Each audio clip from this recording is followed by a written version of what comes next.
Welcome back to another edition of The Red Jacket Lawyer. Today we are going to speak about the AG Aktiengesellschaft, the German public limited company.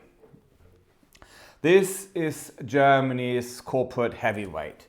The structure used by companies like Siemens, BMW or SAP. And something, of course, that is also used by foreign investors who want a serious high governance vehicle for their operations in Germany. So, as I've mentioned in the intro, the AG is Germany's equivalent of a public limited company. Its legal framework is contained in the German Joint Stock Companies Act, the Aktiengesetz, Act G, commonly abbreviated. It can be listed on stock exchanges, it can raise capital, and it follows fairly strict corporate governance rules. If you're coming maybe from an American or an English background, think of it as a mix between a Delaware incorporated entity and a UK PLC, but with more checks, more formality and much stronger board independence. Why should you as a foreign founder care about the German AG? That is a question that depends very much on your circumstances and on the direction of travel. Keep in mind the GmbH, which we addressed previously, and with a bit of luck the team is going to connect you here somewhere,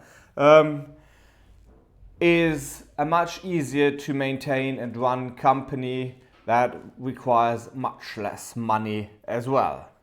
But an AG becomes interesting if you need external investors, if you require a prestige structure, if you want strong governance, or if you're looking for a potential route to the capital markets. Foreign clients quite often choose an AG to impress partners or regulators, or simply because they want to mirror the structure they know from home as close as possible when you are somewhere else. An AG needs 50,000 euros minimum share capital to get rolling, and you can't cheat this number. The notary will check it, the bank will check it, and the commercial register will absolutely check it. However, your shares can have nominal values as low as a cent, but the overall capital must always be reached and remain intact. The AG comes with what is known as a three-pillar corporate governance system. And that's where the structure becomes very German indeed. Three bodies effectively run the company or have an interest in running the company. First and foremost, there is the management board, the German term being Vorstand. They run the company on a day-to-day basis and they cannot be interfered with by the shareholders. They simply can't tell them what to do. The second body involved is the supervisory board, known in Germany as the Aufsichtsrat. They appoint and fire the management board, they approve major decisions, and they supervise pretty much everything. And in medium and large AGs, there will also be employee representatives on the supervisory board as part of a process commonly known as co-determination. Last but not least, there's the shareholder meeting, the Hauptversammlung. And shareholders have the right to vote on the big things. They elect the members of the supervisory board, they run capital increases and decide on mergers or demergers.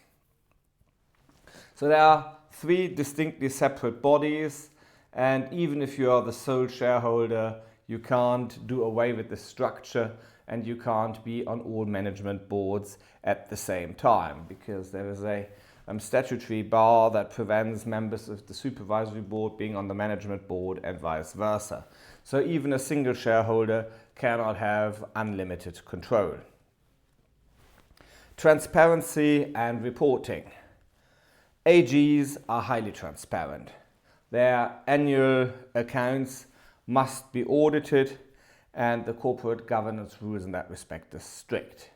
Everything from pay to strategy tends to be more visible than it is in a German GmbH. So when is it the right choice for you?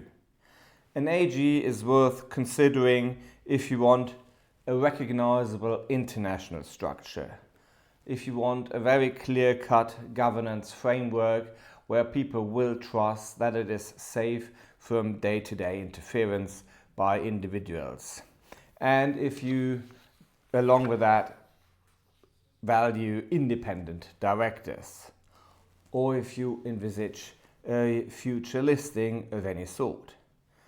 But on the flip side, if you want tight founder control and need flexibility, maybe a GmbH is the better choice for you.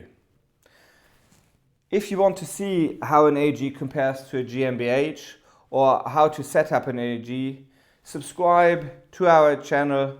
We hope you like what we're doing. If you do so, please show it to us.